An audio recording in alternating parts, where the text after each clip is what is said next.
going on, Blues? Welcome back to Life as an Evertonian. This is our final summary of the defeat this weekend away to Manchester City at the Etihad. Blues, the dust has settled. It's Monday.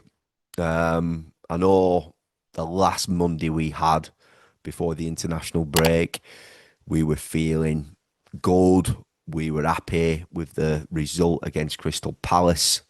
And from this game, Blues, we move on.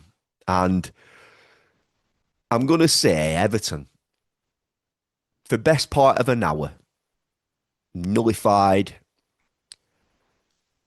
diffused, stopped City going through the gears. And with that, managed to create chances. And we could have found ourselves. Listen, City created chances as well. They did. In that first half, they hit the bar, albeit from Jake O'Brien and some half chances. But Everton had some solid chances to take the lead. And, Beto's guilty of two of them. And we find ourselves week in, week out now questioning the levels of Beto. Also with Barry. And I'm getting to the stage, and I said it in my instant match reaction, let's say. I'm getting to the stage where I want to see a potential false nine, Everton playing with a false nine, potentially Iliman Ndiaye. Now, whether this will happen or not, I don't know. I would like to see it. I remember there was a stage where Moyes played Tim Cahill as a false number 9, and it worked. It was decent. I'd just like to try it. I'd like to try something different and take a little bit of pressure off Barry and Beto and have them on the bench. And if it's not working, bring them on. I'm sure there's a game that we can try it. But listen, Beto is the type of lad. We know this is why we like him, because of the work ethic, the work that he puts in, and you want him to do well. Listen, we want all our strikers, all our players to do well. But it's just getting a little bit frustrating. And I think I want to just see something different. I know we need to get to January, and hopefully we can bring somebody in to add that contention and, bring in a goal scorer. I know they're hard to find, but surely there's some out there through Europe and the world. Where Everton have got to be working hard to bring in some quality in that number 9, that striking position. I got criticised for saying Vardy. But I think Vardy would have buried that again at weekend. Even if it were just going to be a short-term 1-year deal for where we are. But listen, that's gone. That's done. The dust has settled, as I've said. And, for the best part of an hour, we diffused Man City. And then obviously they went through the gears. And, probably Ndiaye switched off a little bit down that right-hand side. But listen, he was doubling up the whole game with Jake O'Brien. And, we have to respect the quality of ball that got played across. It was a held-up ball. And Tarkowski and Michael Keane, they have got to be on it constantly with Haaland. And he's so clever. He's got a driving force run. He almost stalls his run. He pulls back a little bit. They've not read it. They've gone to mark an area. Instead of getting tight on him, then it's an header. It's a point-blank header. And, he scores where Beto doesn't.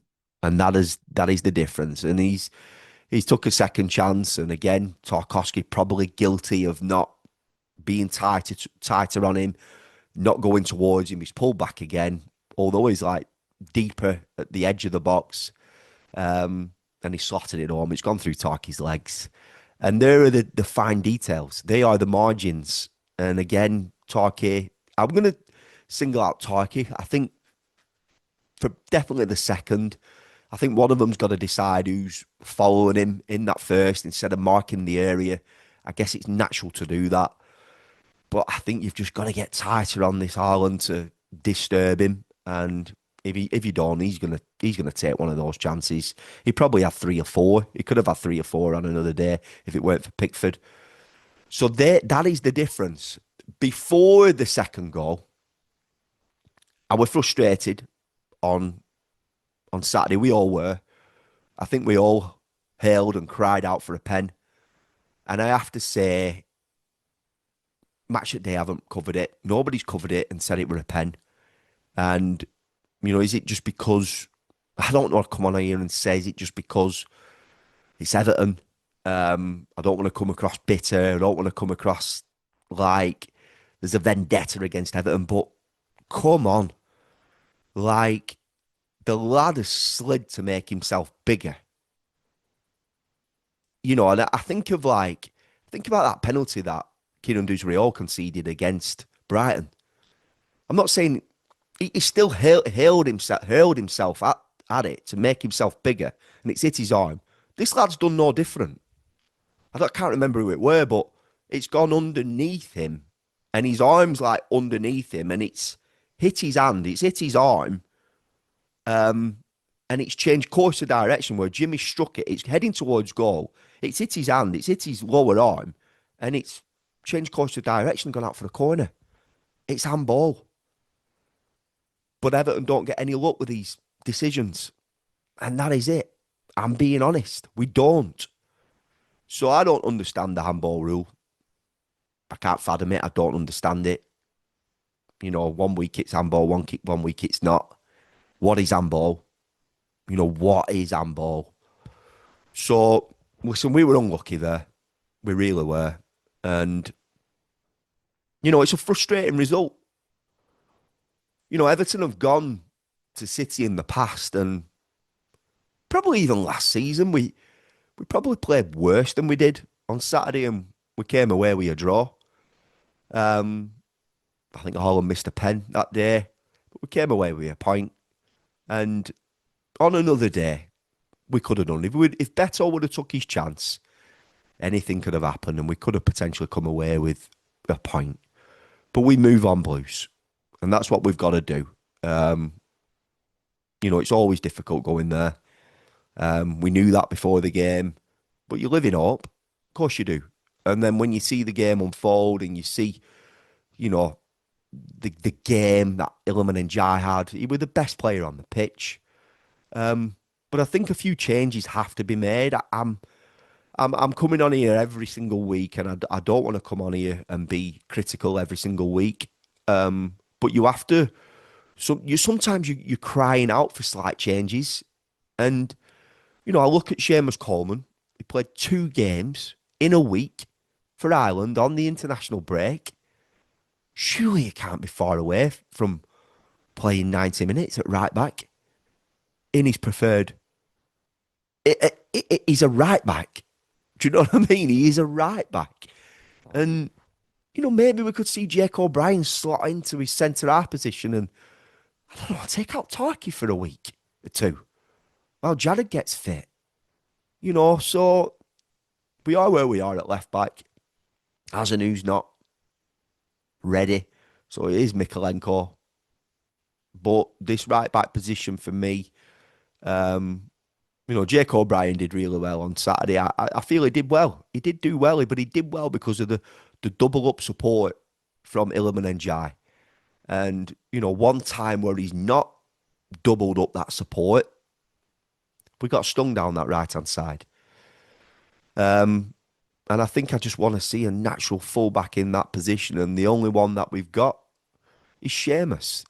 Before I knew Seamus was capable of playing 2 games in midweek, in a week for Ireland, I've been asking could potentially Jimmy Gardner play there, and we all have. So there's little details, there's key positions that I don't know. I just want to see a change. I want to see something a little bit different. Confidence has to be down on Beto. Confidence is certainly down on Barry. Could we potentially play with a false 9, Blues?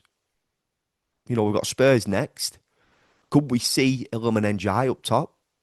Jack Grealish on the left. Alcaraz as a 10. Tyler Diblin on the right. Keenan Dewsbury-Hall alongside Idrissa Gana, Jimmy Gardner at right back.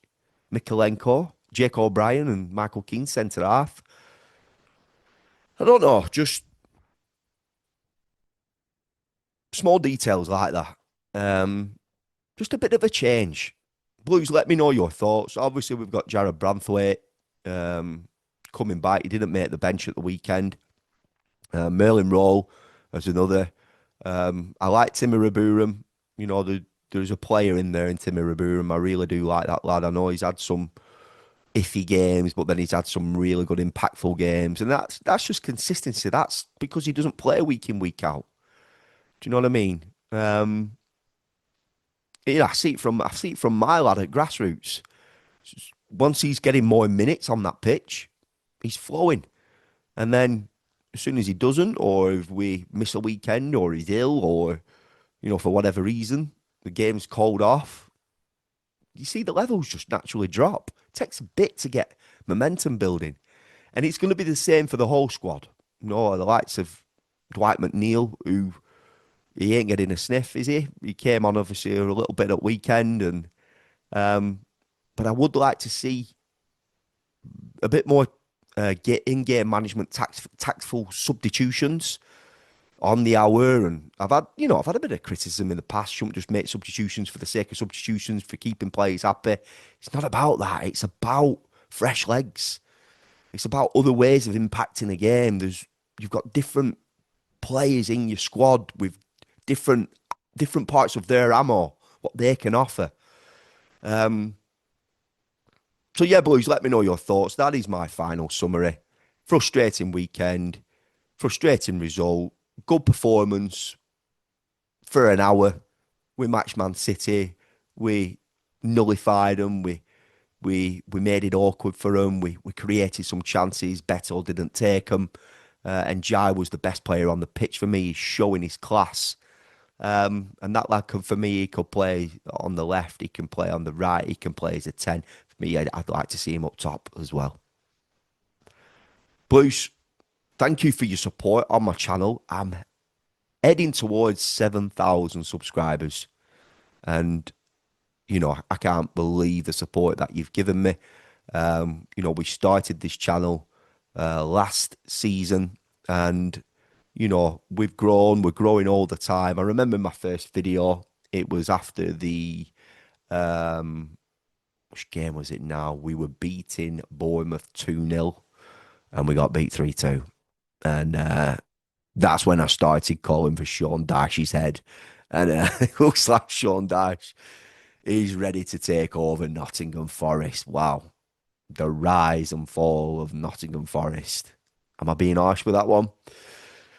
Anyway, Blues, thank you for your support. Subscribe to the channel if you haven't done so already. Click that bell to turn on post notifications. Up the toffees. And I'll see you in the next one.